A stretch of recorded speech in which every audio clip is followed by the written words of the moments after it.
তুমি কি জানো উম্মত, আমি 23টা বছর টানা তোর জন্য কেঁদেছিলাম উম্মত।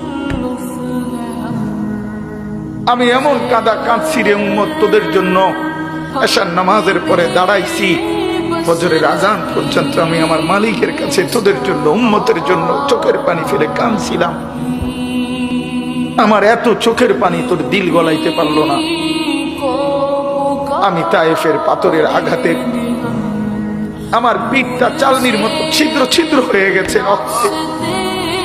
আমি বুকে পেটে 2টা পাথর বাঁধছি ক্ষুধার কষ্টে। আমি উহুদের দান্দান শহীদ করা রক্তে উহুদের ময়দানে পড়েছিলাম বেহুশ হয়ে। আমার ঘরের চুলায় 3 মাস রান্নার জন্য কোনোদিন চুলায় আগুন জ্বলে নাই। আমার এত চোখের পানি, এত রক্ত, এত ক্ষুধার কষ্ট, কিছুই তোর মন গলাইতে পারলো না, তোরে সেজদা দিতে পারলো না।